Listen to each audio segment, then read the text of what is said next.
2020 está sendo um ano muito bizarro, tanto pelo surgimento de uma pandemia que já matou mais de 1,5 milhão de pessoas ao redor do mundo e mais de 186 mil pessoas no Brasil, quanto pelo papel que a informação tem no combate a essa pandemia. E por incrível que pareça, esse combate tem duas frentes. Existem pessoas tentando gerar informação correta para salvar a maior quantidade de pessoas, e existem pessoas que estão gerando informações que não são embasadas em fatos reais e em muitos casos atrapalhando o nosso combate a essa doença. Esse vídeo é uma parceria do Science Vlogs Brasil com o Instituto Vero e a IFC, numa campanha que nós denominamos Pandemia Sem Fake. Falar do papel da informação nesse momento que a gente está passando é tão importante quanto desenvolver uma vacina contra a doença que nós estamos enfrentando. Isso porque, além da pandemia de Covid, nós vivemos uma pandemia de desinformação. Esse processo de desinformação é tão perigoso que nós estamos chegando ao ponto de ter pessoas que estão questionando coisas que não deveriam ser questionadas,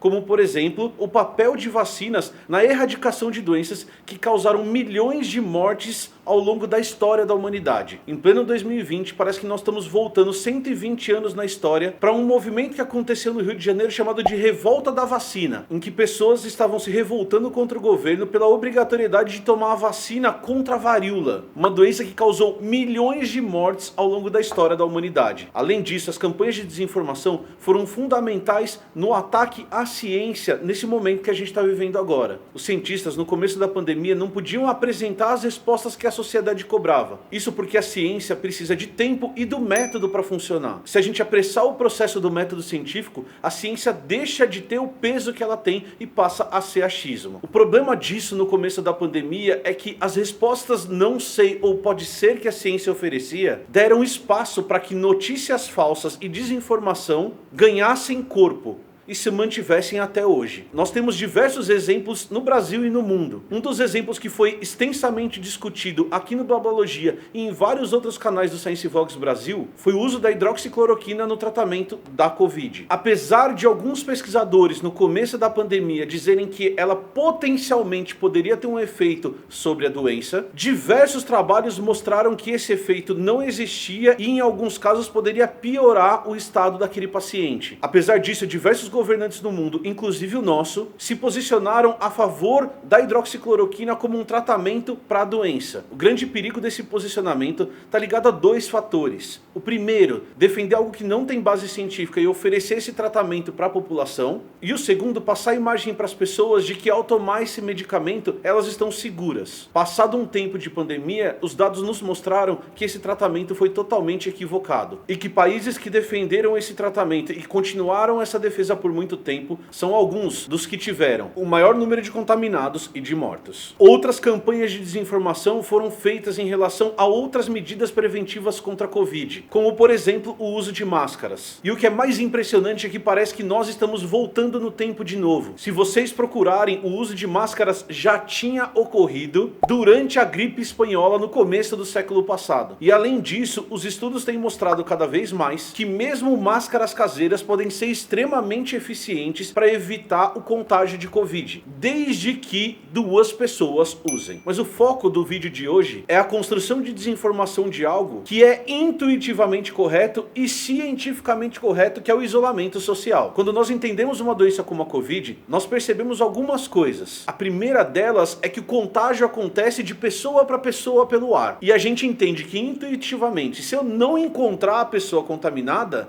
eu não vou ficar doente, é impossível eu ficar doente. E no começo da pandemia foi essa lógica que pautou o que a ciência estava fazendo e o que governos sérios que estavam enfrentando essa doença resolveram fazer, que foi pedir para as pessoas não se encontrarem socialmente e, ao fazer isso, impedirem que a doença passe de uma pessoa para outra. Dessa maneira a gente conseguiria segurar o avanço da pandemia até um momento em que a gente conseguisse se proteger contra ela. Nós temos um vídeo aqui no Blabologia que vai estar aqui no card que explica isso e como os cientistas fazem o cálculo desses valores de contaminação. Os dados que eu vou apresentar para vocês são dados de agência de verificação de notícias, principalmente de dados ligados à desinformação em relação ao isolamento social. Durante o período da pandemia foram checadas 814 peças de informação em relação ao isolamento. Essas peças de informação foram geradas em 63 países, mas os dois líderes de peças de desinformação relacionada ao isolamento social são a Índia e o Brasil. A maior parte dessas peças de desinformação tentam mostrar pra gente que o isolamento social não funciona. E muitas dessas peças se baseavam em atacar os líderes políticos que defendiam o isolamento com mais rigor. Vocês devem ter visto em algum momento da pandemia fotos mostrando o primeiro-ministro da Itália, o primeiro-ministro francês e a primeira-ministra alemã em atividades que claramente quebravam a pandemia. Só que quando as agências de checagem foram verificar essas informações, elas conseguiram mostrar que todas as fotos que foram mostradas nessas peças de desinformação eram fotos de antes da pandemia,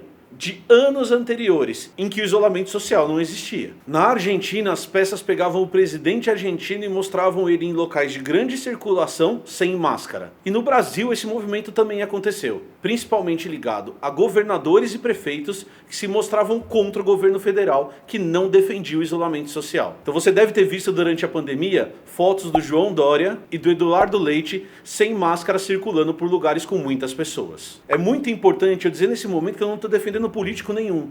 Eu só estou dizendo para vocês que essas peças de informação foram geradas deliberadamente para questionar o isolamento social e que o ataque aconteceu com pessoas que em um determinado momento da pandemia estavam defendendo esse isolamento. E mesmo no Brasil, várias peças de desinformação foram construídas em volta de políticos que tentavam defender o isolamento. É muito importante a gente dizer nesse momento que o ataque era ao isolamento. O principal ponto de ataque, usando essas lideranças políticas, estava diretamente ligado ao efeito que esse isolamento teria na economia. Uma outra narrativa não comprovada que também foi construída combatendo o isolamento foi a de que o isolamento social seria uma forma de controle estatal, em que os governos estariam cerceando a liberdade das pessoas para tirar algum tipo de proveito. Nesses casos era muito comum a gente ver vídeos da polícia atacando pessoas e a justificativa para essa ação violenta da polícia, segundo esses vídeos,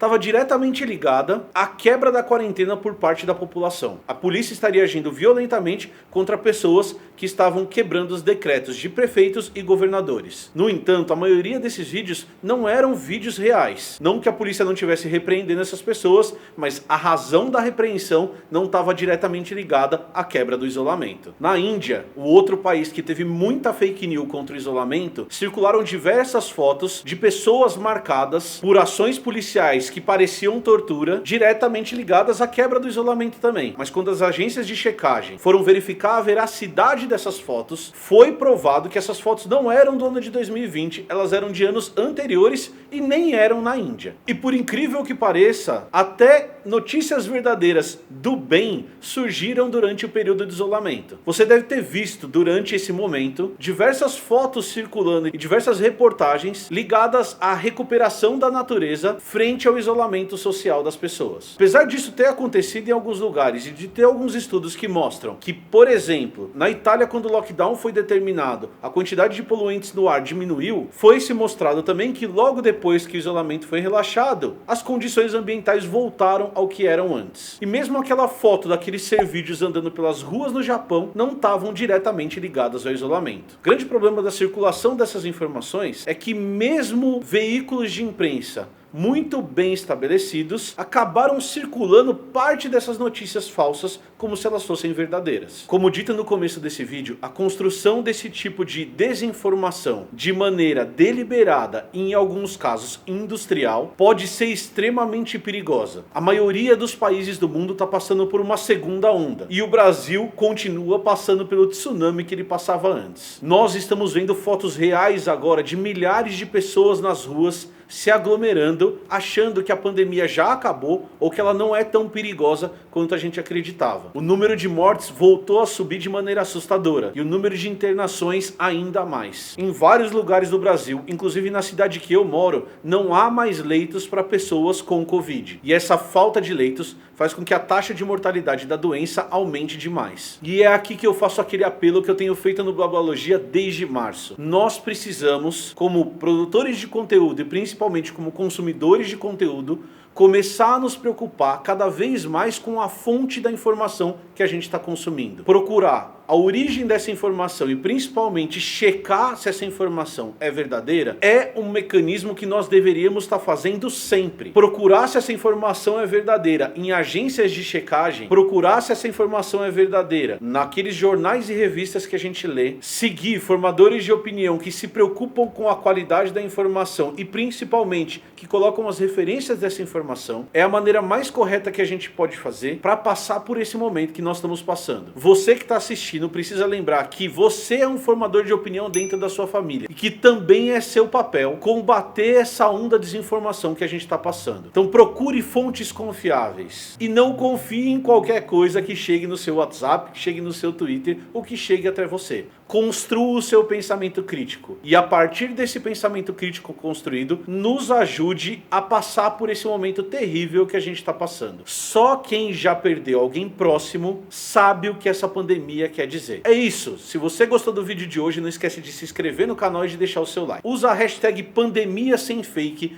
e marca todos os criadores de conteúdo e todos os vídeos que estão sendo produzidos nesse momento para apontar essas fake news e para mostrar para vocês quais agências de verificação de fatos são confiáveis. Os links de todos os vídeos dos meus amigos produtores de conteúdo em relação a essa hashtag vão estar listados aqui embaixo na descrição desse vídeo. Vejam todos, espalhem todos e nos ajudem nesse momento. Se a gente fizer isso, 2021 pode ser um ano um pouco melhor do que 2020. E o meu recado final é: se vacine e vacinem aqueles que vocês gostam. Mas mesmo vacinados, continuem em casa. É isso.